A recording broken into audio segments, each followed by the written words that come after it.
Sucian Titian sareng Titian Mulyakan.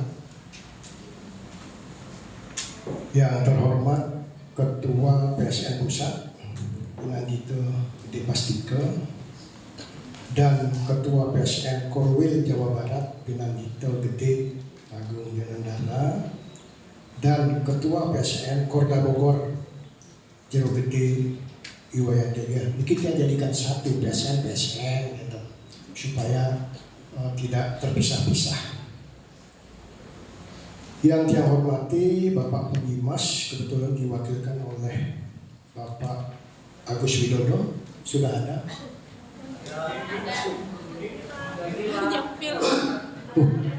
Aduh, kosong bunyi di situ Pak Agus. Kemudian Ketua BDDN Provinsi Jawa Barat sampun hadir. Nggih, tadi Bapak Ketua Banyak menyampaikan Ketua PHD Provinsi nggak mau punio gitu kan. Dulu pada saat pertama di Cimahi, Ketua Penitia itu nelpon WA. Niki nggak ada WA, ngapain dia kasih? Dulu waktu di Cirebon, dia boleh anggaran dari Dirjen Bima Sindu. Waktu di Cirebon itu 27 juta dari Dirjen kita bagi di situ. Betul nggak Pak Ketua BDDN? Ini Pak Ketua Wiguno jadi bendaharanya membagi itu.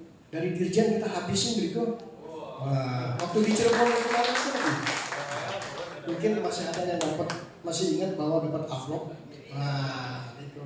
Sekarang nggak dapat dari mana-mana kita. Efisiensi Provinsi Jawa Barat untuk infrastruktur katanya kan ya. Jadi semua hibah-hibah nggak ada yang dapat. Memang pelan-pelan kita menghadapi tricky. Kemudian yang terhormat Ketua DPD Prajaniti Pak Ketua Wiguno beserta beberapa pengurus yang hadir, Ketua PHD Kota Bogor yang saya hormati Bapak Wayan Gemuh dan semua pimpinan umat lembaga Kota Bogor, tidak yang sebutkan satu persatu karena tadi dari MC sudah menyebutkan semua gitu. Ketua Banjar Astungkaro Pak Putu Wardano sampun menyampaikan panjang lebar. Nah makanya di tempat lain manfaatkan yayasan itu untuk mencari dana. Dia pernah hadir di kegiatan Muhammadiyah. Dia hadir di Muhammadiyah, ternyata orang beli lahan sama membangun tempat ibadah masjid di Australia, ternyata donatur bagi mereka yang berhasil. Kita di umat Hindu, dia agak ngeri-ngeri sedapnya di Bandung Raya nih. Di Bandung Raya terutama nih, ngeri-ngeri sedap yang lihat kalau donatur. Kalau Kota Bekasi masih ada harapan. Apalagi Kota Bogor, Ketua Banyak tadi bilang, wah banyak donaturnya. Nah, niki pengalaman dan apa yang disampaikan Kota Bogor menjadi apresiasi untuk kita semua.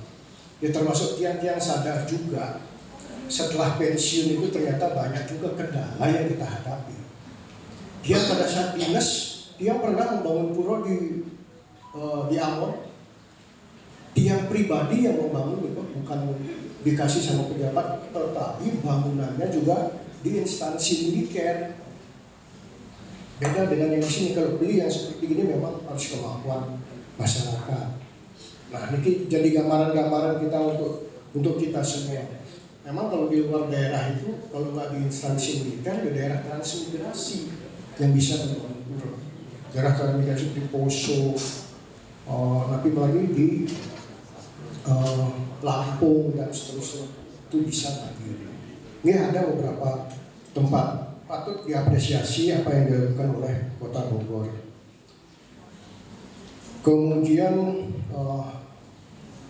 Ketua Dewan Pengurus Puro yang dia hormati juga sudah saling komunikasi tentang kegiatan ini. Tadi pagi dia juga sampaikan sama Ketua PHD Kota Bogor, kalau dia minta rezeki tahun depan yang di Cimahi Pawe Budaya Ogoh-Ogoh tak serahkan dia mandiri, tidak lagi terlibat ketua PHDI Provinsi Jawa Barat. Ketua PHDI Provinsi Jawa Barat fokus melaksanakan Dharma Santi Provinsi. Tari medley kemarin yang hadir pada saat Dharma Santi Kota Bogor disempurnakan. Siapa tahu nanti bisa tampil ke Jawa Barat. Termasuk dikit yang pikir yang membuat dikit Pak Nengah Godok. Pak Nengah. Iya, mau Brimo berarti ada yang lain. Mudah-mudahan di Bandung Raya banyak seni-seni seperti gini. Mau apa? Jangan sampai kita nanti di Bandung Raya kita datangin orang Bogor untuk begini. Nah, itu menjadi apresiasi untuk kita semua. Sekarang dia menyampaikan sambutan resmi sebagai Ketua PHDI Jawa Barat. Patut kita angayu bagio, puji syukur yang kita lakukan kehadapan itu sangat dewasa karena atas asuh Ketua Nugrahonya. Pada hari ini kita semua bisa berkumpul bersama-sama di tempat Niki. Niki tempatnya bagus, memang kecil mungil tapi bagus, representatif. Dia yang kedua satu Niki. Yang pertama kan pada saat pelantikan Ketua PHDI Kota Bogor. Memang sebelumnya dia belum pernah diundang oleh PHDI Kota Bogor.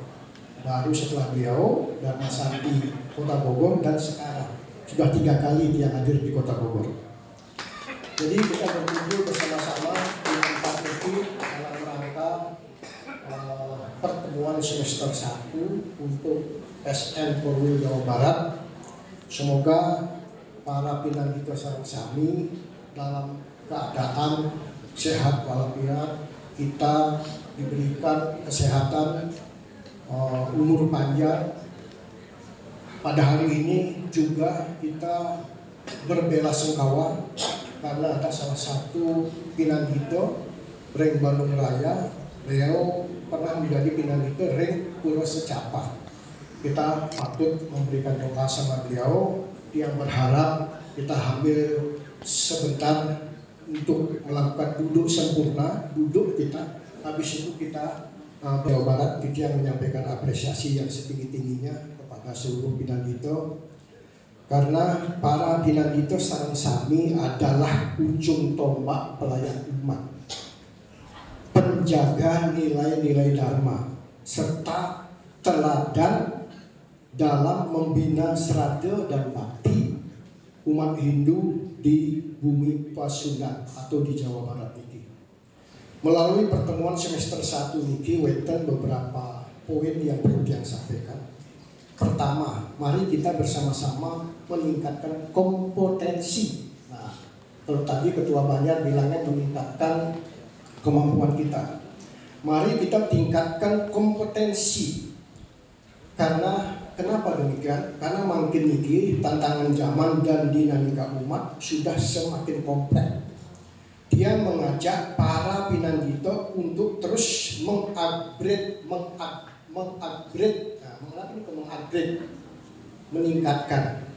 meningkatkan pemahaman kitab suci kita yang kita punya Weda. Kemudian seni memimpin upacara pekara dan etika kemampuan tiang langit dan etika kepemampuan agar pelayanan kepada umat senantiasa prima dan menyejukkan. Nabi ini prima adalah pelayanan yang diberikan tidak asal-asalan, melainkan dilakukan dengan tulus, tepat waktu dan komunikatif. Jangan sampai umatnya sudah di pura, pemangkunya belum datang.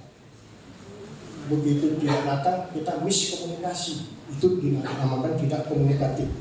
Kemudian menyejukkan.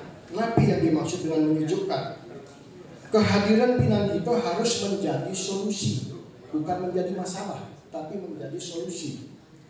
Membawa kedamaian dan meredakan kebingungan atau kecemasan umat saat melaksanakan yadnya. Nah, ini kan masih weten.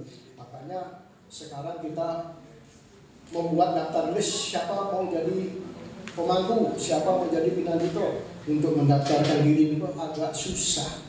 Nah, terus kita yang ada juga yang sampun wenten iki, jangan juga yang penjelasan yang tadi hanya permasalahan tiket muput kita berebutan didengar sama umat jadi bingung karena wenten pemangku, wenten bilang gitu, kok itu saja yang muput ke pulau sana.